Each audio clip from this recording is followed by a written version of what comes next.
Bismillahirrahmanirrahim.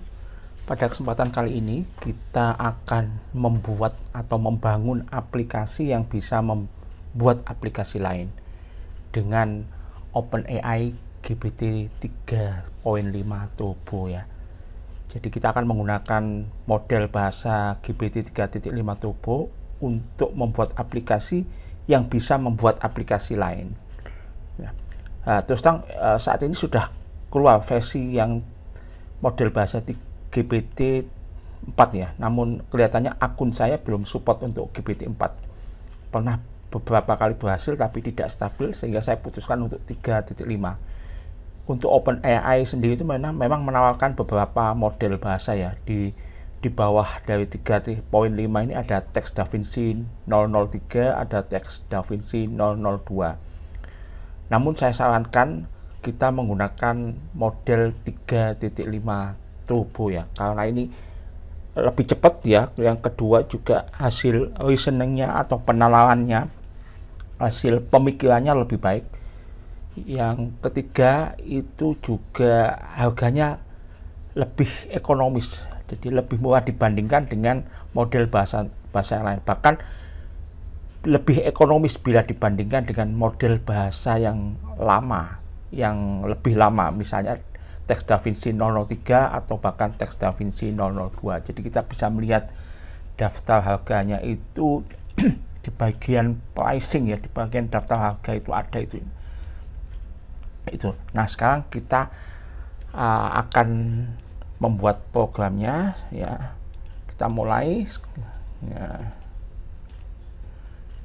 Jadi kita keluarkan dulu terminal CMD, kita buat virtual environment-nya.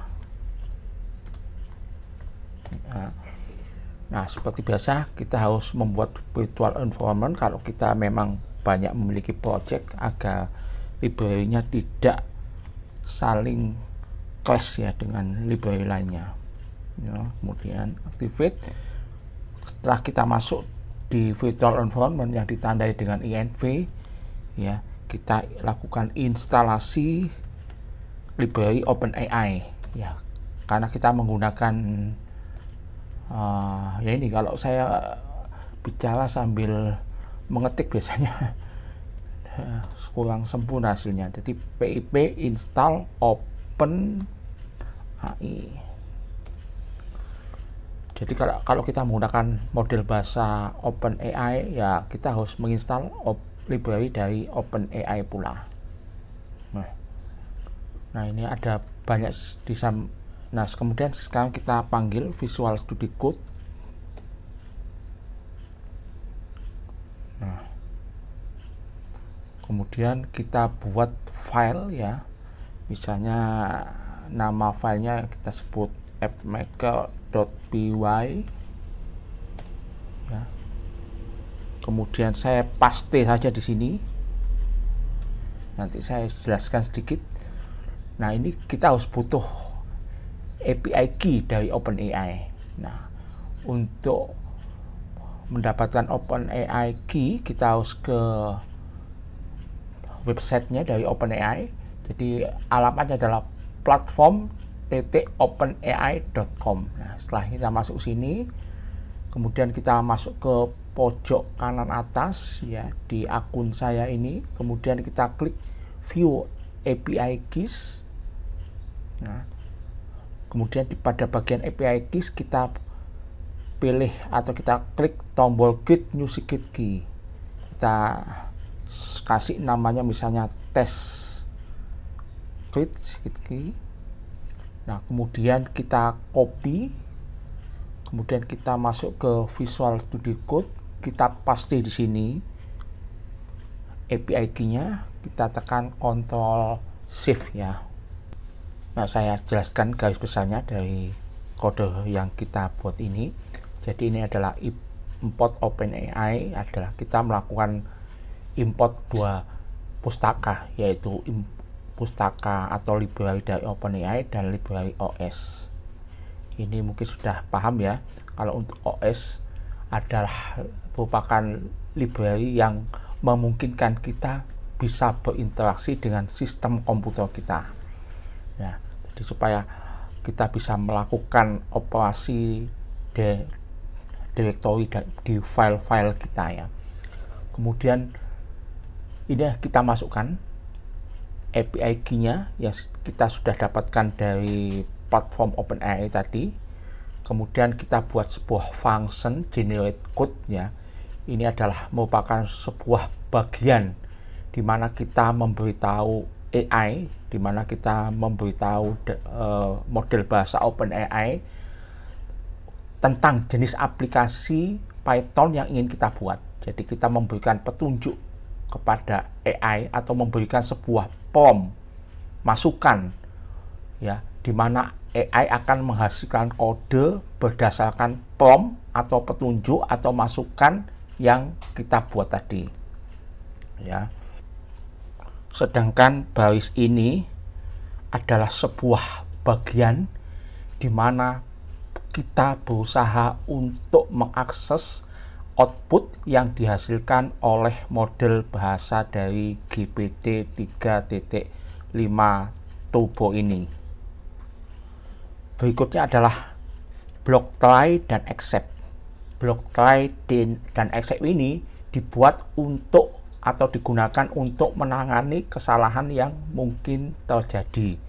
Jadi ketika kita tidak menggunakan block try dan accept ini aplikasi yang dihasilkan oleh app maker ini biasanya OpenAI memberikan komentar-komentar atau memberikan beberapa baris atau kode yang tidak perlu, yang biasanya disisipkan sebagai komentar. Nah, ini blok kode ini berusaha untuk menghapus beberapa karakter yang tidak diperlukan sehingga program yang kita hasilkan itu bisa berjalan ya. Kemudian ini adalah kita return ke kode, ini adalah bagian terakhir dari fungsi yang mengembalikan nilai kode yang sudah kita proses di sini ya.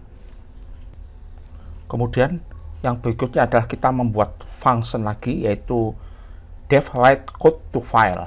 Jadi bagian ini adalah kita membuka file dengan nama tertentu, kemudian kita menuliskan kode Python ke dalam file tersebut, dan kemudian menutup file tersebut. Ada dua parameter di sini, yaitu file name dan parameter kode. Jadi baris ini ya, baris ini akan membuka file dengan nama yang sudah ditentukan oleh parameter file name dalam mode Y. Y ini artinya mode untuk write atau menulis. Jadi mode ini menunjukkan bahwa jika file tersebut sudah ada, maka isinya akan dihapus dan digantikan dengan apa yang kita tulis. Jika file tersebut belum ada, maka sebuah file baru akan dibuat. Setelah file tersebut dibuka, kita akan memberikan alias sebagai F untuk file tersebut, sehingga kita bisa merujuk ke file tersebut, dan baris ini menulis teks yang ditentukan oleh kode ke dalam file. Sedangkan def main atau fungsi main ini adalah fungsi utama program yang kita buat ini ya. Dan fungsi ini meminta kita untuk memasukkan jenis aplikasi Python yang kita buat ya, seperti teks yang kita buat ini. Aplikasi Python seperti apa yang ingin Anda buat? Lalu fungsi ini memanggil fungsi generate code dan fungsi write code to file untuk membuat kode dan menuliskannya ke dalam suatu file.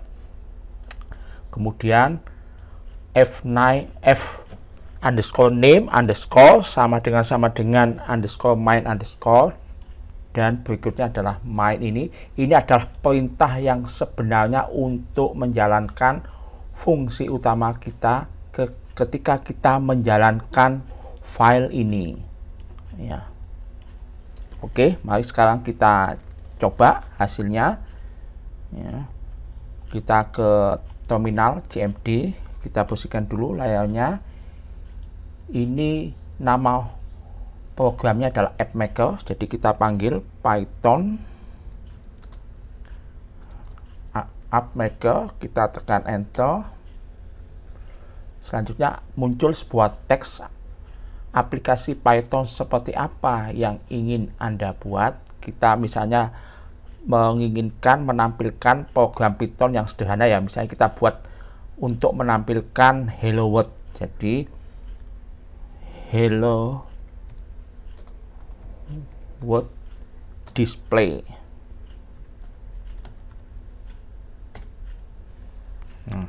Nah, program berusaha untuk ini ternyata sudah cepat sekali ya. Sekarang sebuah file baru atau sebuah aplikasi Python baru sudah terbuat. Kita bisa lihat hasilnya di sini dengan nama filenya adalah Hello World display. Kita cek. Nah, ini muncul sederhana ya, satu baris. Sekarang kita jalankan apakah Hello World ini bisa dijalankan. Nah, kita ketikkan Python atau kita singkat saja Python Hello World display, enter. Nah, ini sudah terbaca display. Sekarang kita jalankan aplikasi AppMaker yang kita buat tadi ya, Python appmaker.py. Misalnya kita membuat aplikasi kalkulator sederhana ya, atau kita buat saja simple kalkulator, tekan enter. Nah, ini jadi mengirimkan prompt. Kita membuat prompt, kemudian prompt itu kita kirim ke API dari OpenAI, kemudian akan dibuatkan program Python yang seperti kita kehendaki dan akan membuat file tersebut ya. Biasanya memang butuh beberapa waktu, apalagi kalau aplikasi yang kita buat ini lebih kompleks, juga semakin butuh waktu juga untuk membuatnya.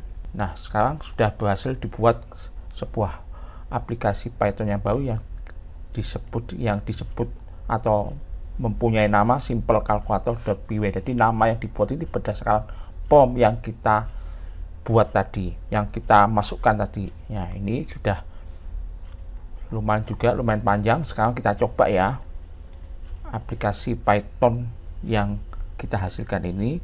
Jadi Python sim, tekan enter. Kemudian kita pilih operasi penjumlahan, pengurangan, perkalian atau pembagian. Kita pilih nomor 1. Nah, misal kita masukkan bilangan pertama, misalnya 50 ditambah 75. Hasilnya adalah 125. Jadi aplikasi yang kita buat untuk membuat aplikasi ini ternyata berhasil. Kita coba lagi sekarang. Python appmaker.py, kita panggil aplikasi Python seperti apa yang kita buat. Kita buat aja misalnya kalender ya, kalender bulan Juni. Sekarang kan bulan Juni ya, Juni 2023. Tekan enter. Nah, masih butuh waktu. Nah, apalagi jadi semakin kompleks juga semakin semakin butuh waktu lama ya. Tapi kalender ini tidak serumit dengan kalkulator tadi ya. Nah, sekarang kita lihat hasilnya kalender Juni 2023. Nah, kita memang ada library di Python, memang ada library kalender. Fungsinya adalah untuk membuat kalender. Nah, ini print, kita coba sekarang ya, Python kalender. Nah, sudah dihasilkan kalender bulan Juni tahun 2023. Alhamdulillah, pembuat aplikasi berhasil kita buat. Nah, untuk kodenya akan saya upload ke GitHub. Jadi apabila ada teman-teman yang ingin melakukan revisi atau modifikasi kodenya, silakan, agar bisa membuat program yang kita buat ini bisa lebih bagus lagi, lebih powerful, dan tentunya bisa menangani input atau prompt yang lebih kompleks. Dan saya dengar kabarnya Microsoft, ya saya pernah baca di sebuah media bahwa Microsoft juga sudah berencana untuk membuat aplikasi juga. Tentunya aplikasi yang dibuat oleh Microsoft ini jauh lebih canggih dibandingkan yang kita buat ini, juga jauh lebih user friendly. Bagaimana kita sebagai seorang developer atau sebagai seorang programmer, apakah pekerjaan kita akan terancam, atau yang lebih buruk lagi, pekerjaan kita bisa hilang karena nantinya beberapa tahun ke depan, 5 atau 10 tahun lagi, mungkin sudah ada aplikasi yang jauh lebih canggih yang bisa membuat aplikasi jauh lebih cepat dan juga jauh lebih efisien. Tentunya tidak akan mereka menggaji seorang programmer lagi karena ada aplikasi yang bertugas untuk membuat aplikasi. Dan pada hari ini juga ya, kebetulan saya melihat sebuah artikel di media Amerika yang ternama, Washington Post ya. Washington Post ini menulis sebuah artikel yang berjudul ChatGPT Took Their Jobs. Jadi ChatGPT telah mengambil pekerjaan mereka. Ya, ini ada foto seorang pria yang bernama Irvine. Dia kehilangan pekerjaannya sebagai profesional digital dan dia sekarang berencana untuk masuk sekolah perbaikan AC. Jadi dia akan berencana untuk menjadi tukang AC karena dia kehilangan pekerjaannya karena ChatGPT. Dan di sini juga ada foto seorang gadis berusia 25 tahun bernama Olivia Lipkin. Sebelumnya dia bekerja sebagai copywriter atau pembuat artikel yang tiba-tiba diberhentikan oleh majikannya karena majikannya sekarang sudah bisa menghasilkan artikel berkat AI tentunya ya. Dan ini adalah beberapa contoh kecil dan ada banyak sekali ya, ada banyak contoh Olivia dan Eric lainnya ya.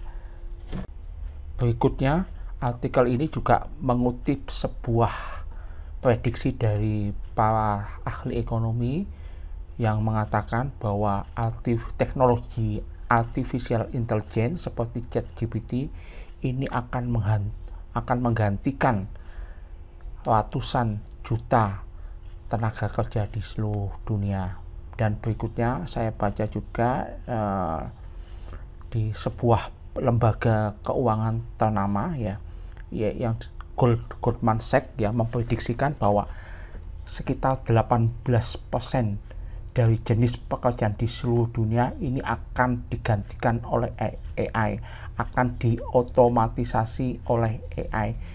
Dan otomatisasi ini sifatnya mengena terhadap pekerja-pekerja intelektual. Jadi bukan pekerja-pekerja kasar yang ada di lapangan, justru risikonya ada pekerja kelas putih, pekerja profesional yang ada di balik meja itu bisa diotomatisasi oleh teknologi AI ini. Justru pekerja di lapangan, pekerja kasar ya, pekerja yang di bidang konstruksi atau maintenance ya, itu tidak mudah untuk digantikan oleh teknologi AI. Jadi apakah kita berikutnya akan menjadi tukang AC, tukang listrik, atau tukang bangunan? Kita akan melihat ke depan. Semoga video ini bermanfaat.